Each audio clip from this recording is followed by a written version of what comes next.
Danganronpendium. Hope and despair in the peak academy. Top tier students disappeared through tragedy. Seemed as a miracle caught with good luck. Lost all thoughts in a place but changed up. There's gotta be another place, can't recall. I gotta graduate and try to make it by fall.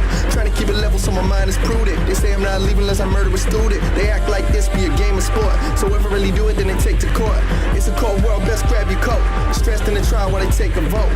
All this jury, they next to useless. If I'm right choice, I'll be executed. I pray to the sky that they end the rain. Cause if I'm wrong choice, then he gets away.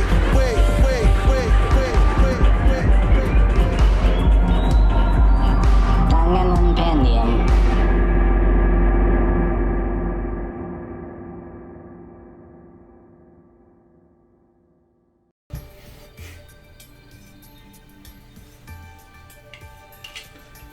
Hello, I'm RJC. Welcome to the Danganronpendium.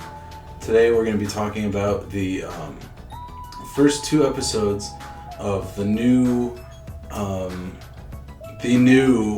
Danganronpa anime that just came out, and I was gonna wait to watch it in a format that was official, but Gecko came over and he had the first two episodes already, so we watched them, and we're gonna have this special edition of the Danganronpendium to talk about them. So this is spoilers. I wrote this kind of as if you've already played the first two games, at least. So spoilers for Danganronpa 1 and 2, and I guess just for safety, Ultra Despair girls as well. And here we go. I really liked the new episodes of the new Danganronpa anime. I was going to wait until it came out in a legal format, but Gecko had the episodes on his computer, so I watched it with him. I thought it was really neat that they're airing each arc simultaneously, so if you prefer one over the other, you don't have to wait for each one. The first arc is about a new teacher at Hope's Peak, who happens to teach the class that will one day become the remnants of despair. I think it's interesting because they're not quite back to square one as in the beginning of Danganronpa 2. They're all just meeting each other, but the characters seem to already know or at least be aware of each other. As the episode begins, we start with some new characters, or at least characters we haven't seen alive before, who are related to the school. I really was interested in this part as it was all new content, but then the teacher goes to her classroom only to find 4 of her students, and she has to go collect the rest, which is where the episode kind of dragged to me. I understand that you have to kind of re-establish characters for a wider audience, but this whole segment felt like a fan-made animation, full of fan service and stuff. There wasn't much substance here for returning fans until you get to the ultimate imposter, who is of course not mimicking Byakuya Togami here. So we get a bit of new characterization here. Then we get a scene featuring a short interaction between Hajime and Chiaki, which was nice. It felt like we were really getting something cooking in terms of developing the story of the anime.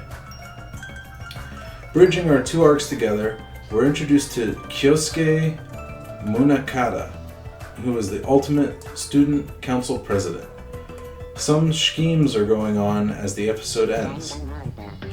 The second episode was about the Future Foundation participating in the final killing game. I really had no idea what was going on in this episode, as I followed no meta material. There were a whole bunch of new characters and I had no idea who they were, so I had to look it up after the fact. On top of that, the events of the episode were so chaotic that there's a lot to talk about. I really did like this episode, and I thought it came off so much better than the Despair arc because everything was so intriguing, because I hadn't seen it before. That's not fair to the Despair arc because it still has to cook before it can be written off as fan service, and that's not a reference to Teru Teru.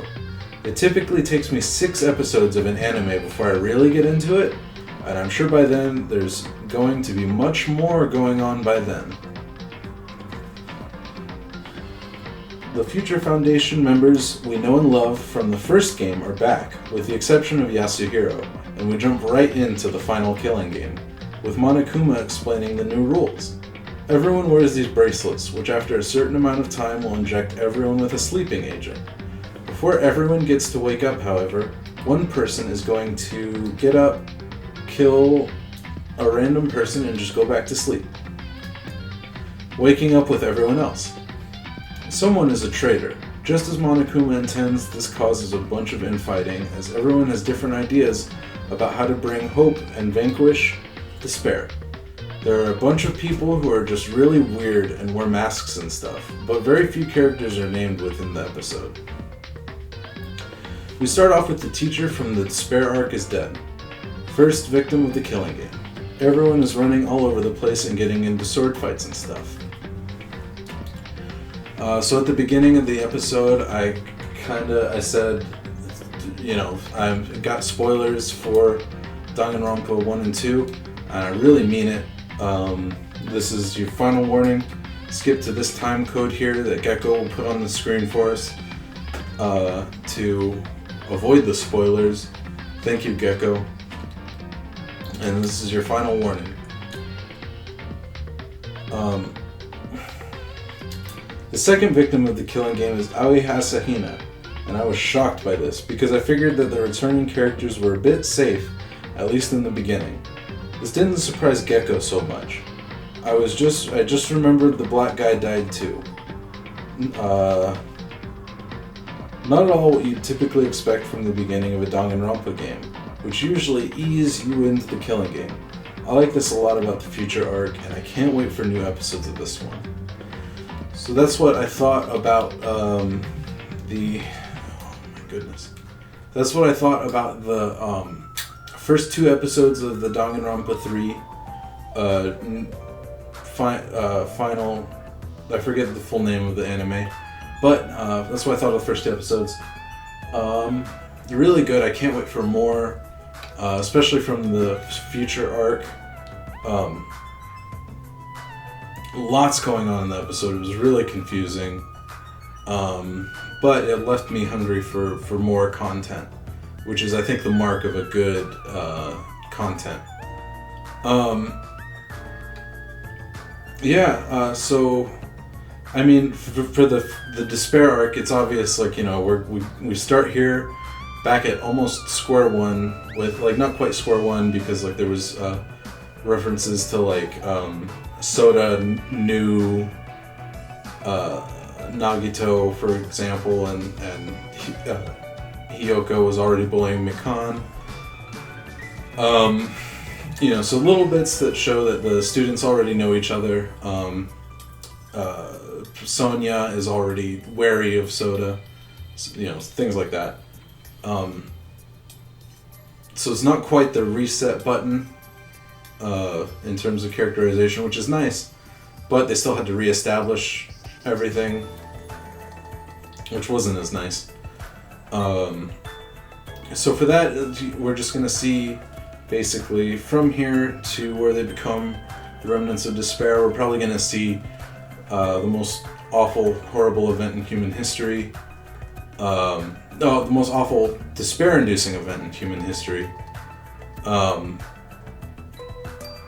It's going to be interesting.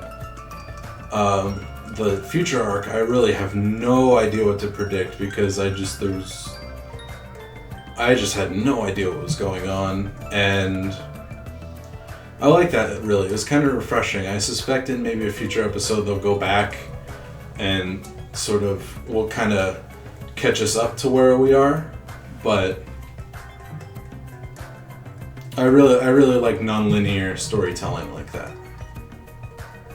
Well, anyway, those were my thoughts and predictions for the Danganronpa 3.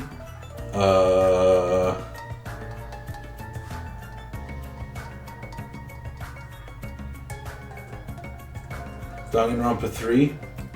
And we'll see you next time on the Danganronpendium. We'll see you next time on the Danganronpendium.